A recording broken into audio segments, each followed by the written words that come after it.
চাই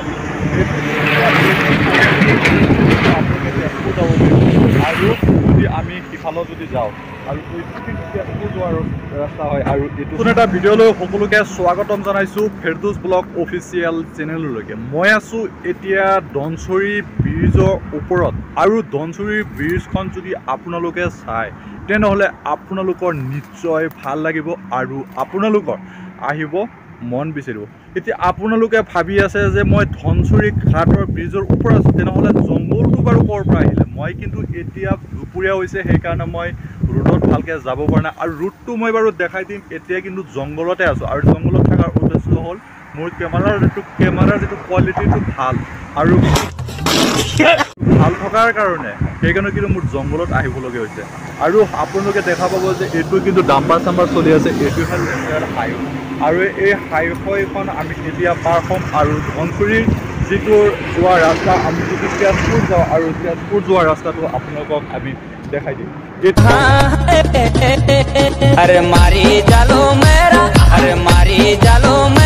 এতিয়া আমি ফাইনেলি আপোনালোকে দেখা পাইছে এইটো যিটো নদী হয় আৰু এইটো হ'ল ধনশিৰি ব্ৰিজ। আপোনালোকে দেখা পাইছে ইমান ধুনীয়া এখন ব্ৰিজ, এইখন ব্ৰিজ কিন্তু ধনশিৰি ব্ৰিজ আৰু এই ব্ৰিজখন আৰু যদি আপোনালোকে যদি এইটো ছাইডত আপুনি তেজপুৰ দেখি যদি ছাইডত যাব পাৰে আৰু এই ব্ৰিজখন হ'ল ধনশিৰি ব্ৰিজ আৰু এই ব্ৰিজখন বহুত লম্বা আৰু বহুত দীঘল হয়। যদি আপোনালোকে ভাবি আছে যে আৰু ইফালে যদি আপোনালোকে যাব বিচাৰে তেনেহ'লে আপোনালোকে গুৱাহাটীলৈকে যাব পাৰিব।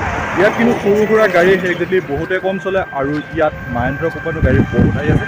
আপোনালোকে যদি নিশ্চয় ধনশিৰি ব্ৰিজখন যদি দেখে আৰু নদীখনো আপোনালোকক দেখাই দিম। একজেক্টলি নদীটো বহুত ডাঙৰ আৰু বহুত লম্বা, বহুত ধুম ডাঙৰ মস্ত কিন্তু আপোনালোকে দেখা পাব। আৰু এইটো হ'ল ৰাস্তাৰ যিটো দৃশ্য আপোনালোকে দেখা পাইছে, এইটো যিটো ৰাস্তাৰ দৃশ্যটো আপোনালোকে চাওক আৰু এইটো হ'ল ৰাস্তাৰ যিটো দৃশ্য আপোনালোকে চালে আপোনালোকে নিশ্চয় গম পাব। দেখা পাইছে এইটো হ'ল ৰোড, বম ডাঙৰ ৰোড, এইটো ৰোড। আমি এতিয়া আপোনালোকক যাই দেখাই দিম ধনশিৰি যিটো নদী আছে আমি সেই আৰু নদীখন যদি আপোনালোকে চাই তেনেহ'লে আপোনালোকক ভাল লাগিব। আৰু এতিয়া মই তলত নাযাওঁ, মই ওপৰৰ পৰা দেখাই দিম। ইয়াত বহুত JCB আছে আৰু ডাম্পাৰ আছে। এই ডাম্পাৰবিলাকে কি কৰি আছে? বালি উঠাই লৈ গৈ আছে, ক'ৰবাত লৈ গৈ আছে এতিয়া মই ক'ব নোৱাৰিম। এতিয়া আপোনালোকে যদি দেখা পায় সেইটো হ'ল ধনশিৰি যিটো নদী, এইটোৱে হ'ল নদী। আপোনালোকে দেখা পাইছে এইটো কিন্তু নদীৰ দৃশ্য, এইটো কিন্তু পুৰা নদী দেখা পাইছে।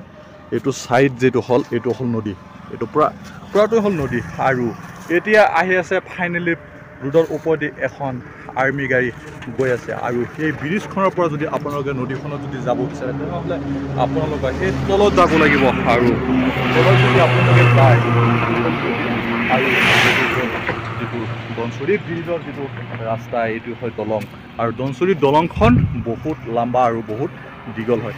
যদি কোনোবাই অহা নাই তেনেহ'লে আপোনালোকে আহিব পাৰিব, ইয়াত বহুত এনজয় কৰিব পাৰিব। আৰু এইখন লোকেশ্যন কিন্তু পিকনিক প্লেচ হয়। এতিয়া যিহেতু আমাৰ জানুৱাৰী মাহ আহি আছে আৰু জানুৱাৰী মাহত আমি ক'ত যাম বুলি যদি ভাবি আছোঁ তেনেহ'লে আপোনালোকে ধনশিৰি ব্ৰিজত আহিব পাৰে আৰু ধুনীয়া মুভমেণ্টত ইয়াত এখন পিকনিক প্লেচ হৈ যাব বাৰু। যদি আমি য'তে বনাম বাৰু তাতে পিকনিক প্লেচ হৈ যাব, আপোনালোকে আহিব পাৰে এইখন প্লেচত, বহুত ভাল লাগিব। আৰু চেনেলটো যদি নতুন হৈ থাকে তেনেহ'লে ছাবস্ক্ৰাইব কৰি দিব আৰু এটা কমেণ্ট কৰি দিব, আপোনালোকে পাহৰি নাযাব। Thank you, take care.